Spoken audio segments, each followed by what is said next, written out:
ନମସ୍କାର। ପୂର୍ବପକ୍ଷ ପ୍ରସ୍ତୁତ ମଇଦାନକୁ ମୁଁ ତୃପ୍ତି ଆପଣମାନଙ୍କୁ ସ୍ୱାଗତ କରୁଛି।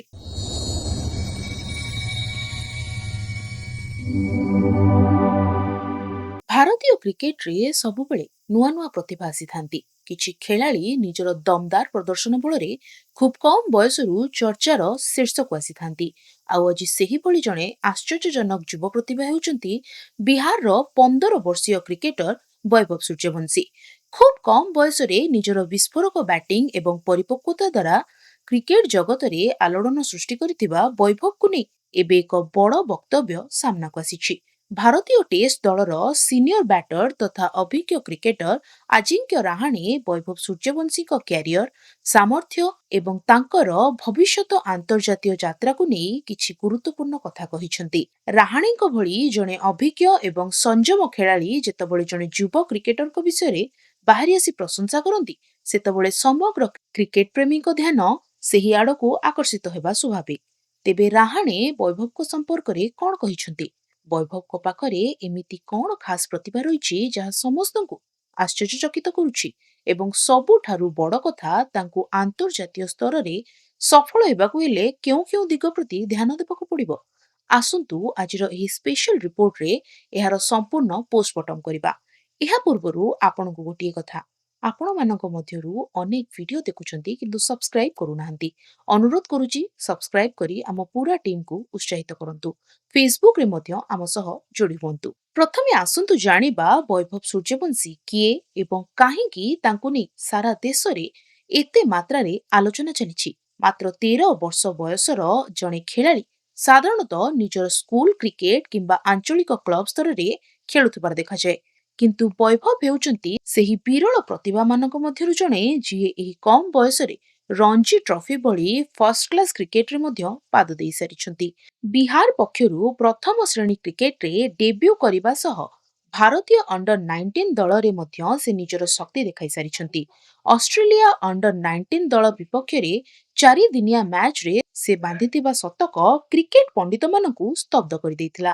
ସେହି ମ୍ୟାଚରେ ତାଙ୍କର ବ୍ୟାଟିଂର ଆକ୍ରମକତା, ସଟ୍ ପସନ୍ଦ ଏବଂ ଆତ୍ମବିଶ୍ୱାସ ଦେଖି ପ୍ରତ୍ୟେକ ବ୍ୟକ୍ତି ଗୋଟିଏ କଥା ଅନୁଭବ କରିଥିଲେ, ଏହି ପିଲାଟି ମଧ୍ୟରେ କିଛି ନିଆରା କ୍ଷମତା ଅଛି। କେବଳ ଏତିକି ନୁହେଁ, ନିକଟରେ ଅନୁଷ୍ଠିତ ଆଇପିଏଲ୍ ନିଲାମୀରେ ମଧ୍ୟ ବୈଭବ ସୂର୍ଯ୍ୟବଂଶୀ ନିଜର ନାଁର ଖାତା ଖୋଲି ନୂଆ ଇତିହାସ ରଚିଥିଲେ। କ୍ରିକେଟ ବିଶେଷଜ୍ଞଙ୍କ ମତରେ ଗତ କିଛି ଦଶନ୍ଧି ମଧ୍ୟରେ ଭାରତୀୟ କ୍ରିକେଟରେ ଏତେ କମ୍ ବୟସରୁ ଏପରି ପରିପକ୍ୱ ବ୍ୟାଟର ଦେଖିବାକୁ ମିଳିନଥିଲା। ବର୍ତ୍ତମାନ ଆସିବା ଆମର ଆଜିର ସବୁଠାରୁ ଗୁରୁତ୍ୱପୂର୍ଣ୍ଣ ପ୍ରସଙ୍ଗକୁ। ଭାରତର ଅଭିଜ୍ଞ ବ୍ୟାଟର ଆଜିଙ୍କ୍ୟ ରାହାଣେ, ଯିଏକି ନିଜର ଶାନ୍ତ ସ୍ୱଭାବ ଏବଂ କ୍ରିକେଟର ଗଭୀର ବୁଝାମଣା ପାଇଁ ଜଣାଶୁଣା, ସେ ବୈଭବ ସୂର୍ଯ୍ୟବଂଶୀଙ୍କ ବିଷୟରେ ନିଜର ମତାମତ ରଖିଛନ୍ତି। ରାହାଣେଙ୍କର କହିବା ଅନୁଯାୟୀ ବୈଭବଙ୍କ ପାଖରେ ପ୍ରାକୃତିକ ପ୍ରତିଭାର କୌଣସି ଅଭାବ ନାହିଁ। ତାଙ୍କର ବ୍ୟାଟିଂରେ ଯେଉଁ ଟାଇମିଂ, ପାୱାର ଏବଂ ସଟ୍ ଚୟନ ଦେଖିବାକୁ ମିଳୁଛି, ତାହା ଅତ୍ୟନ୍ତ ପ୍ରଶଂସନୀୟ।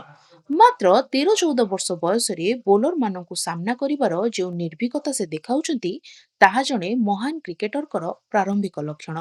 ତେବେ ରାହାଣେ କେବଳ ପ୍ରଶଂସାରେ ସୀମିତ ରହିନାହାନ୍ତି, ବରଂ ଜଣେ ଅଭିଜ୍ଞ ପୁରୁଣା ଖେଳାଳି ଭାବରେ ସେ କିଛି ଅମୂଲ୍ୟ ପରାମର୍ଶ ମଧ୍ୟ ଦେଇଛନ୍ତି। ରାହାଣେ କହିଛନ୍ତି, ଖୁବ୍ କମ୍ ବୟସରୁ ସଫଳତା ଏବଂ ପ୍ରଶଂସା ମିଳିବା ପରେ ଜଣେ ଯୁବ ଖେଳାଳିଙ୍କ ପାଇଁ ଗୁରୁତ୍ୱପୂର୍ଣ୍ଣ ହେଉଛି ନିଜ ପ୍ରତିଭାକୁ ନେଇ ଅହଙ୍କାର ନ କରିବା। କ୍ରିକେଟରେ ପ୍ରତିଦିନ ସମାନ ଯାଏ ନାହିଁ, ତେଣୁ ସଫଳତାରେ ଅତିଶୟ ଉତ୍ସାହିତ ନ ହୋଇ ଏବଂ ବିଫଳତାରେ ଭାଙ୍ଗି ନ ପଡ଼ି ସାଧନା ଜାରି ରଖିବାକୁ ହେବ। ସେହିପରି ଫର୍ଷ୍ଟ କ୍ଲାସ କ୍ରିକେଟ ଏବଂ ଆନ୍ତର୍ଜାତୀୟ କ୍ରିକେଟ ମଧ୍ୟରେ ଅନେକ ପାର୍ଥକ୍ୟ ରହିଛି। ଆନ୍ତର୍ଜାତୀୟ ସ୍ତରରେ ପ୍ରତିପକ୍ଷ ଦଳ ଆପଣଙ୍କର ପ୍ରତ୍ୟେକଟି ଦୁର୍ବଳତାକୁ ସ୍କାନ୍ କରିଥାନ୍ତି, ତେଣୁ ବୈଭବକୁ ନିଜର ଗେମ୍ ପ୍ଲାନରେ ନିରନ୍ତର ସୁଧାର ଆଣିବାକୁ ପଡ଼ିବ। ଛୋଟ ବୟସରୁ ବଡ଼ ମଞ୍ଚରେ ଖେଳିବା ବେଳେ ଶରୀର ଉପରେ ଅଧିକ ଚାପ ପଡ଼ିଥାଏ, ତେଣୁ ରାହାଣେ ଗୁରୁତ୍ୱ ଦେଇ କହିଛନ୍ତି ଯେ ବୈଭବକୁ ନିଜର ଫିଟନେସ୍ ଏବଂ ମାନସିକ ସ୍ୱାସ୍ଥ୍ୟ ପ୍ରତି ପ୍ରାରମ୍ଭରୁ ହିଁ ବିଶେଷ ଧ୍ୟାନ ଦେବାକୁ ପଡ଼ିବ।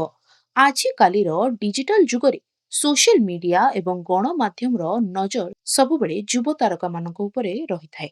ଅଳ୍ପ ସଫଳତାରେ ଜଣେ ଖେଳାଳିଙ୍କୁ ପରବର୍ତ୍ତୀ ସଚିନ କିମ୍ବା ପରବର୍ତ୍ତୀ କୋହଲି ବୋଲି ଆଖ୍ୟା ମଧ୍ୟ ଦିଆଯାଏ। ଏହି ଆଶା ଓ ଚାପକୁ ହଜମ କରିବା ଜଣେ 13-14 ବର୍ଷର କିଶୋର ପାଇଁ ସହଜ ନୁହେଁ। ତେବେ ଏହା ସହ ଆଜିଙ୍କ୍ୟ ରାହାଣେ ଏହି ପ୍ରସଙ୍ଗକୁ ଖୁବ୍ ସୁନ୍ଦର ଭାବରେ ଉପସ୍ଥାପନା କରିଛନ୍ତି। ତାଙ୍କ ମତରେ ବୈଭବଙ୍କ ପରିବାର, କୋଚ୍ ଏବଂ ତାଙ୍କ ପାଖରେ ଥିବା ସପୋର୍ଟ ସିଷ୍ଟମକୁ ନିଶ୍ଚିତ କରିବାକୁ ହେବ ଯେପରି ବାହାରର ଏହି କୋଳାହଳ ବୈଭବଙ୍କ ମନୋବଳ କିମ୍ବା ଖେଳ ଉପରେ କୌଣସି ଚାପ ବା ପ୍ରଭାବ ନ ପକାଇପାରେ। ରାହାଣେ ନିଜ କ୍ୟାରିୟରର ଉଦାହରଣ ଦେଇ ବୁଝାଇଛନ୍ତି ଯେ କ୍ରିକେଟରେ ବାହାରର ପ୍ରଶଂସା କିମ୍ବା ସମାଲୋଚନା ଠାରୁ ନିଜର ଗ୍ରାଉଣ୍ଡ ୱାର୍କ ଏବଂ କଠିନ ପରିଶ୍ରମ ସବୁଠାରୁ ଗୁରୁତ୍ୱପୂର୍ଣ୍ଣ। ଯଦି ବୈଭବ ନିଜ ବ୍ୟାଟିଂକୁ ଉପଭୋଗ କରିବା ସହ ଅଧ୍ୟୟନ ଜାରି ରଖିବେ ତେବେ ଭାରତୀୟ ଦଳ ପାଇଁ ସେ ଦୀର୍ଘ ଦିନ ଧରି ସେବା ଯୋଗାଇ ପାରିବେ। ଭାରତୀୟ କ୍ରିକେଟର ଗଠନ ଏମିତି ଯେ ଏଠାରେ ଜଣେ ଖେଳାଳିଙ୍କୁ ନିଜର ପ୍ରାଧାନ୍ୟ ପ୍ରମାଣ କରିବାକୁ ହେଲେ ଘରୋଇ କ୍ରିକେଟର ଅଗ୍ନି ପରୀକ୍ଷା ଦେଇ ଗତି କରିବାକୁ ପଡ଼ିଥାଏ। ରଞ୍ଜି ଟ୍ରଫି, ଦିଲ୍ଲୀପ ଟ୍ରଫି ଏବଂ ବିଜୟ ହଜାରର ଟ୍ରଫି ଭଳି ଟୁର୍ଣ୍ଣାମେଣ୍ଟରେ ପ୍ରତ୍ୟେକ ଦିନ ନୂଆ ନୂଆ ଚ୍ୟାଲେଞ୍ଜ ଆସିଥାଏ। ବୈଭବ ସୂର୍ଯ୍ୟବଂଶୀ ରଞ୍ଜି ଟ୍ରଫିରେ ଖେଳିବା ଆରମ୍ଭ କରିସାରିଛନ୍ତି।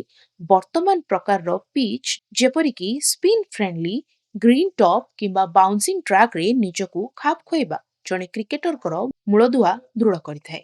ରାହାଣେଙ୍କ ମତରେ ବୈଭବକୁ ଯେତେ ଅଧିକ ଫର୍ଷ୍ଟ କ୍ଲାସ୍ ମ୍ୟାଚ୍ ଖେଳିବାର ସୁଯୋଗ ମିଳିବ, ତାଙ୍କର ଗେମ୍ ସେନ୍ସ ଏବଂ ମ୍ୟାଚ୍ ଫିନିସିଂ କ୍ଷମତା ସେତେ ଅଧିକ ଶାଣିତ ହେବ। ଅନ୍ୟପଟେ ଆଇପିଏଲ୍ ଭଳି ମଞ୍ଚ ଯୁବ ଖେଳାଳିଙ୍କୁ ବିଶ୍ୱସ୍ତରୀୟ ବୋଲରଙ୍କର ସାମ୍ନା କରିବାର ସୁଯୋଗ ଦେଇଥାଏ। ଆଇପିଏଲ୍ରେ ଦେଶ ବିଦେଶର ନାମୀ ଦାମୀ କୋଚ୍ ଏବଂ ଖେଳାଳିଙ୍କ ସହ ଡ୍ରେସିଂ ରୁମ୍ ସେୟାର କରିବା ଦ୍ୱାରା ଯେଉଁ ଅଭିଜ୍ଞତା ମିଳିଥାଏ ତାହା କୌଣସି ବିଦ୍ୟାଳୟରୁ ମିଳିପାରିବ ନାହିଁ। ତେବେ ରାହାଣେ ସାବଧାନ ମଧ୍ୟ କରାଇ ଦେଇଛନ୍ତି ଯେ କେବଳ ସର୍ଟ ଫର୍ମାଟ୍ ଉପରେ ନିର୍ଭର ନ କରି ଲମ୍ବା ଫର୍ମାଟ୍ ପାଇଁ ନିଜକୁ ମାନସିକ ଭାବରେ ପ୍ରସ୍ତୁତ ରଖିବାକୁ ହେବ। ଯେକୌଣସି ଉଦୀୟମାନ ଖେଳାଳିଙ୍କର ସଫଳତା ପଛରେ ଜଣେ ସଠିକ୍ ମାର୍ଗଦର୍ଶକ କିମ୍ବା ମେଣ୍ଟରଙ୍କର ବଡ଼ ହାତ ଥାଏ। ସଚିନ ତେନ୍ଦୁଲକରଙ୍କ ପଛରେ ରମାକାନ୍ତ ଆଚରେକର କିମ୍ବା ଅନ୍ୟାନ୍ୟ ମହାନ ଖେଳାଳିଙ୍କ ପଛରେ ତାଙ୍କର ଗୁରୁମାନଙ୍କର ଅବଦାନ ସର୍ବଦା ସ୍ମରଣୀୟ। ବୈଭବ ସୂର୍ଯ୍ୟବଂଶୀଙ୍କ ଭାଗ୍ୟ ଭଲ ଯେ ତାଙ୍କୁ କ୍ୟାରିୟରରେ ପ୍ରାରମ୍ଭିକ ପର୍ଯ୍ୟାୟରେ ହିଁ ଆଜିଙ୍କ୍ୟ ରାହାଣେ, ରାହୁଲ ଦ୍ରାବିଡଙ୍କ ଭଳି କ୍ରିକେଟର ମହାନ ଜ୍ଞାନୀମାନଙ୍କର ନଜର ଏବଂ ପରାମର୍ଶ ମିଳୁଛି। ରାହାଣେ ନିଜେ ଭାରତୀୟ ଦଳର ଅଧିନାୟକତ୍ୱ କରିଛନ୍ତି। ଅଷ୍ଟ୍ରେଲିଆ ମାଟିରେ ଐତିହାସିକ ଟେଷ୍ଟ ଶୃଙ୍ଖଳା ମଧ୍ୟ ଜିତିଛନ୍ତି। ତାଙ୍କ ଭଳି ଜଣେ ମହାନ, ଶାନ୍ତ ଏବଂ ଧୈର୍ଯ୍ୟବାନ କ୍ରିକେଟର ଯେତେବେଳେ ଜଣେ 13 ବର୍ଷୀୟ ବାଳକଙ୍କର ପ୍ରତିଭାକୁ ସ୍ୱୀକୃତି ଦିଅନ୍ତି ସେତେବେଳେ ସମଗ୍ର ଭାରତୀୟ କ୍ରିକେଟ ଆଶାବାଦୀ ହୋଇଉଠେ। ରାହାଣେଙ୍କର ଏହି ଆକଳନରୁ ଗୋଟିଏ କଥା ସ୍ପଷ୍ଟ ଯେ ବୈଭବଙ୍କ ଭବିଷ୍ୟତ ଅତ୍ୟନ୍ତ ଉଜ୍ଜଳ, କିନ୍ତୁ ସେହି ଉଜ୍ଜଳତାକୁ ବଜାୟ ରଖିବାକୁ ହେଲେ ସଠିକ୍ ଦିଗ୍ଦର୍ଶନ, ନିରନ୍ତର ପରିଶ୍ରମ ଏବଂ ଅନୁଶାସନର କୌଣସି ବିକଳ୍ପ ନାହିଁ। ଆସନ୍ତୁ ଗୋଟିଏ ନଜର ପକାଇବା ବୈଭବ ସୂର୍ଯ୍ୟବଂଶୀଙ୍କ ଭବିଷ୍ୟତ ଯାତ୍ରା କିପରି ହୋଇପାରେ। ଘରୋଇ କ୍ରିକେଟରେ କନସିଷ୍ଟେନ୍ସି ବଜାୟ ରଖିବା ଏବଂ ବିହାର ପାଇଁ ବଡ଼ ଇନିଂସ ଖେଳିବା। ସେହିପରି ଦ୍ୱିତୀୟରେ ଅଣ୍ଡର-19 ୱାର୍ଲଡ କପ୍ ଏବଂ ଇଣ୍ଡିଆ ଏ ଦଳରେ ସ୍ଥାନ ପକ୍କା କରି ଦେଶ ବାହାରେ ନିଜର ଦକ୍ଷତା ପ୍ରମାଣ କରିବା। ତୃତୀୟରେ ଆଇପିଏଲ୍ରେ ମିଳୁଥିବା ସୁଯୋଗର ସମ୍ପୂର୍ଣ୍ଣ ଫାଇଦା ଉଠାଇ ବଡ଼ ମଞ୍ଚର ମାନସିକ ସ୍ଥିରତା ରଖି ଅଭିଜ୍ଞ ହେବା ଏବଂ ଚୂଡ଼ାନ୍ତରେ ଏହି ସବୁ ଚେଷ୍ଟା ପରେ ସିନିୟର ଇଣ୍ଡିଆନ ନ୍ୟାସନାଲ ଟିମ୍ ପାଇଁ ନୀଳ ଜର୍ସି ପିନ୍ଧିବା। ଯଦି ଏହି ସମସ୍ତ ସୋପାନକୁ ବୈଭବ ଗୋଟିଏ ପରେ ଗୋଟିଏ ସଫଳତାର ସହ ପାର କରନ୍ତି ତେବେ ଆଜିଙ୍କ୍ୟ ରାହାଣେଙ୍କର ଭବିଷ୍ୟବାଣୀ ନିଶ୍ଚିତ ଭାବରେ ସତ୍ୟ ହେବ ଏବଂ ଭାରତୀୟ କ୍ରିକେଟକୁ ଆଉ ଜଣେ ମହାନ ବ୍ୟାଟର ମିଳିପାରିବେ ବୋଲି ଆକଳନ କରାଯାଉଛି। ପ୍ରତିଭା ଏବଂ ସୁଯୋଗର ସଙ୍ଗମ ଯେତେବେଳେ ଘଟିଥାଏ ସେତେବେଳେ ଇତିହାସ ରଚି ହୁଏ। ବୈଭବ ସୂର୍ଯ୍ୟବଂଶୀଙ୍କ ରୂପରେ ଭାରତୀୟ କ୍ରିକେଟକୁ ଏକ ଅସାଧାରଣ ହୀରା ମିଳିଛି। ଏବେ ଦେଖିବାକୁ ବାକି ରହିଲା ଯେ ଏହି ଯୁବ କ୍ରିକେଟର ନିଜର ପରିଶ୍ରମ, ଆଜିଙ୍କ୍ୟ ରାହାଣେଙ୍କ ଭଳି ସିନିୟରଙ୍କର ଅନୁଭବ ଏବଂ କ୍ରିକେଟ ପ୍ରେମୀଙ୍କର ଭଲ ପାଇବା ବଳରେ କେତେ ଦୂରକୁ ଆଗକୁ ଯାଉଛନ୍ତି। ତେବେ ଏ ନେଇ ଆପଣଙ୍କ ମତ କ'ଣ? ବୈଭବ ସୂର୍ଯ୍ୟବଂଶୀ କେତେ ଶୀଘ୍ର ଭାରତୀୟ ଜାତୀୟ ଦଳରେ ସ୍ଥାନ ପାଇପାରିବେ ଏବଂ ଆଜିଙ୍କ୍ୟ ରାହାଣେଙ୍କର ଏହି ପରାମର୍ଶ ଉପରେ ଆପଣଙ୍କର ବିଚାର କ'ଣ? ଆମକୁ କମେଣ୍ଟ ବକ୍ସରେ ଲେଖି ନିଶ୍ଚୟ ଜଣାନ୍ତୁ। ଯଦି ଆପଣଙ୍କୁ ଆମର ଏହି ବିଶେଷ ସ୍ପୋର୍ଟସ ରିପୋର୍ଟ ଭଲ ଲାଗିଥାଏ ତେବେ ଆମ ଭିଡିଓଟିକୁ ଲାଇକ୍ କରନ୍ତୁ, ସେୟାର କରନ୍ତୁ ଏବଂ ଚ୍ୟାନେଲ ମଇଦାନକୁ ସବସ୍କ୍ରାଇବ କରିବାକୁ ଜମାରୁ ଭୁଲନ୍ତୁ ନାହିଁ। ଖେଳ ଜଗତର ପ୍ରତ୍ୟେକଟି ତାଜା ଖବର ପାଇଁ ଆମ ସହ ଏମିତି ଯୋଡ଼ି ହୋଇ ରୁହନ୍ତୁ। ଆଜି ପାଇଁ ଏତିକି, ରହୁଛି, ନମସ୍କାର। ମନ କହୁଛି କିଛି ନୂଆ କରିବା ପାଇଁ, ହେଲେ ପାଖରେ ସମ୍ବଳ ନାହିଁ। ତେବେ ବ୍ୟସ୍ତ ହୁଅନ୍ତୁ ନାହିଁ, ମଧୁଲିକା ଏଣ୍ଟରପ୍ରାଇଜେସ୍ ଏବେ ବୁଝିବ ଆପଣଙ୍କ ମନ କଥା। କ୍ଷୁଦ୍ର ଶିଳ୍ପ ଠାରୁ ନେଇ ମଧ୍ୟମ ଶିଳ୍ପ ପାଇଁ ସୁଲଭ ମୂଲ୍ୟରେ ଯୋଗାଇ ଦେବ ସମସ୍ତ ପ୍ରକାର ମେସିନ ଓ ର ମ୍ୟାଟେରିଆଲ, ଯାହାକୁ ନେଇ ଆପଣ ସହଜରେ ଆରମ୍ଭ କରିପାରିବେ ନୂଆ ଏକ ବ୍ୟବସାୟ। ଅଧିକ ଜାଣିବା ପାଇଁ ଆଜି ହିଁ କଲ୍ କରନ୍ତୁ।